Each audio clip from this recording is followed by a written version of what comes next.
Okay, everyone, so this week we are going to get into some of the math. I promise it's pretty much all of the math that we will be doing in this class.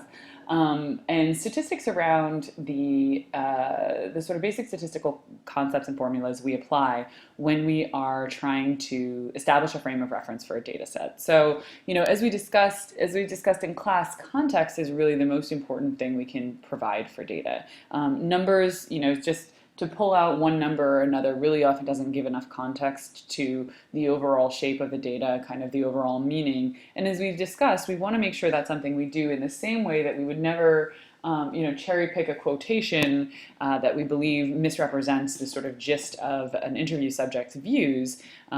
We want to make sure that the numbers that we're choosing accurately represent the sort of gist of the data set. And in order to do that, we have to be able to establish things. We have to be able to understand what the sort of scope and shape of that data set is. And the main way that we do that is through looking at measures of central tendency, such as the mean and the median, depending on the shape of that data set. And a few other factors that let us know essentially, for lack of a better term, how common or uncommon a particular value within a data set is, right? So it lets us understand, for example, if we see if we see a reading within a data set, is that a pretty typical reading, or is that actually a really unusual reading? And we can't use we can't just use sort of heuristics for that and say, well, I don't know, that doesn't seem like those numbers are too different, or wow, those numbers seem really different, so it must be a big deal, right? This is exactly what the field of statistics aims to do, is to bring, rigor and methodology to it, and that's the way in which we apply statistics when we're doing journalism. So to start off here, we are going to look at some supermarket data, the supermarket data that the New York World used in their analysis. And this is a CSV that again, I think we discussed was provided by FOIA request. So we're going to open this up in Microsoft Excel, hopefully. Looks like it might be taking a minute. Open with Excel. And just sort of see what we've got and choose a subset of data to work with. So, the other thing that we've talked about is, how we want to have data that is multivariate, data that we can sort of do various controls on and see what factors might be influencing the various, what factors might be influencing, go away, the variation in experience, right? So is it that certain store chains are not very responsible in the way that they do hygiene in the stores? I seem to be having some data control issues here. So here we are. We have some data. If we take a look at this, we can see, the first thing we want to do is kind of look at our column headers here and understand what is contained within the file. So we see something called stab no. I'm actually going to go ahead and do a little bit of formatting on this. I seem to be having trouble. Hang on, sorry guys. I'm going to reopen this. Please open normally. So the first thing I'm going to do is kind of look across my column headers, understand what data is available to me there. And so in that first column, it looked like we had something called a stab NO, a stab number maybe, that perhaps contains a, there we go, much better. That looks like maybe it contains a unique identifier for each store. We see own name, which looks like it might be the title that's on the sort of banner or the sign outside. And then we see trade name, which looks much more like the chain, right? A&P supermarkets. If we go down here, I see Amish Market, Apple Sushi, Associated, right? Very large chain.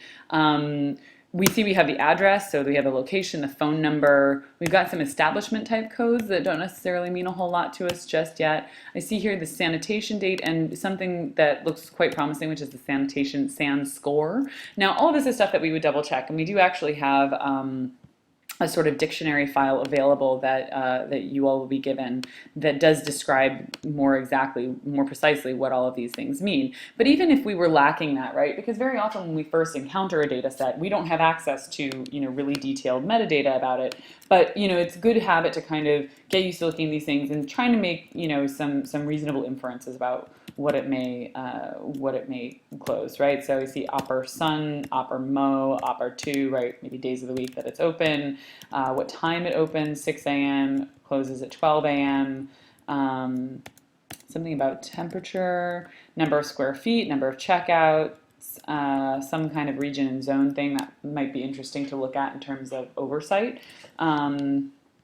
And another thing we see here is inspection date, which also looks kind of promising. And then, of course, over here in def text, we start to see, ooh, gosh, this is some detail about what was observed during the inspection. Approximately 15 to 20 houseflies were noted flying and landing on food contact surfaces between deli, baking, and seafood processing areas. So that is A, kind of screwing up our formatting, but B, wow, maybe not something I want to be reading if that's in my neighborhood.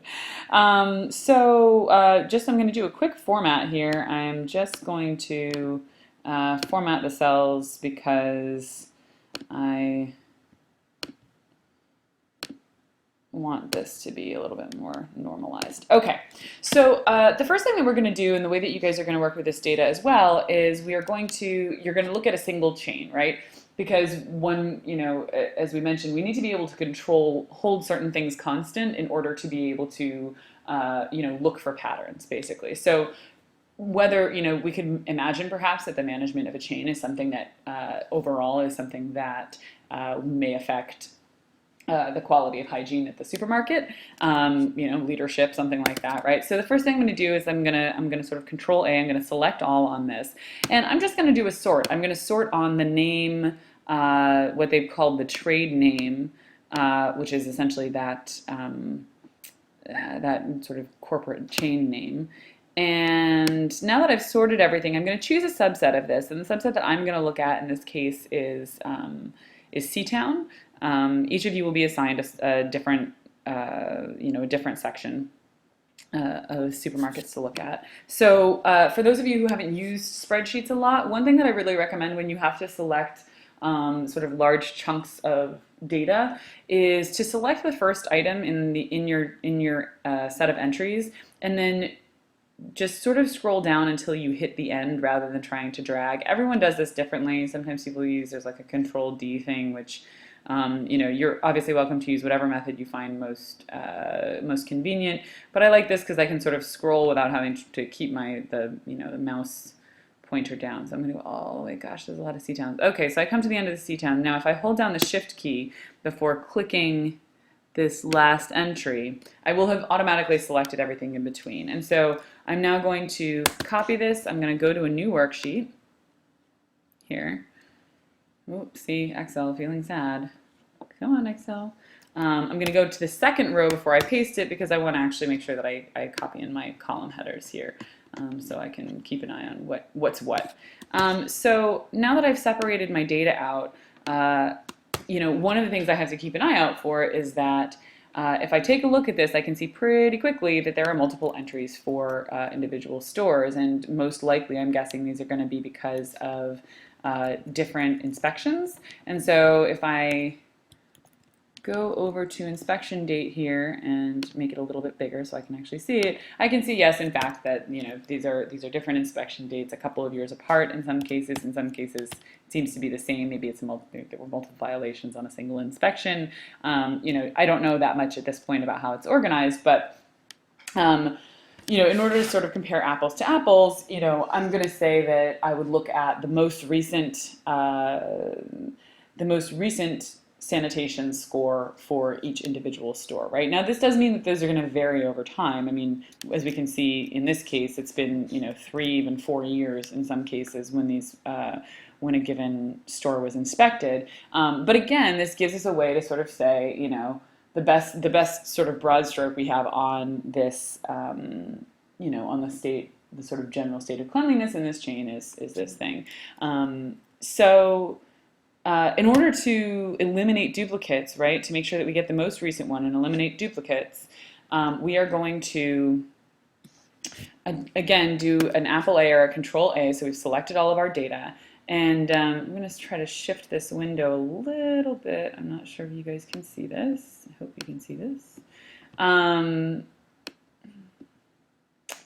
Oh gosh, okay.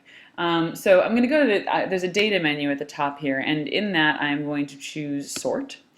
And I'm going to sort by two things. So the first thing I'm going to sort on is the, how am I going to sort first? I'm first going to sort by, I'm going to cheat here because I have my notes, see? It's a good thing I have my process methodology here, otherwise I'd be stuck right now. So I'm first going to sort by this establishment number, right, which I reasonably believe to be unique, and I can kind of double check that by looking at the street address. And I'm going to do it smallest to largest. It doesn't really matter, right? I just want to make sure that all of the readings for an individual store, all of the reviews have been grouped together. And then next, I'm also going to group it, I'm also going to sort it on inspection date.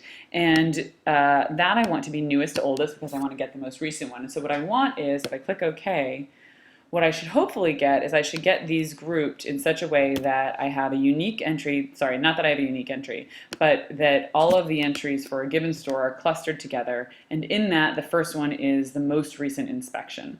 So if I check this out here, it looks like it's worked pretty well.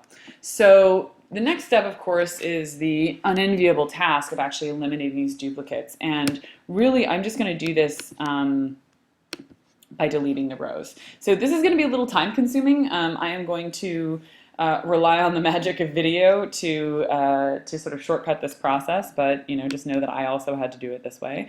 And one of the reasons, I mean, there are some other ways of getting this potentially, but it's to kind of illustrate the type of process that we have to go through. So I'm going to eliminate my duplicates. Like I said, power television. We're going to come back in a couple of minutes with our edited data set, and actually it's going to be quite a lot smaller here, right? I have more than 300 entries right now, and we'll actually see that many of these are duplicates. So hang on, go through and do your own duplicate deletion, and then we'll be back here in a couple of minutes.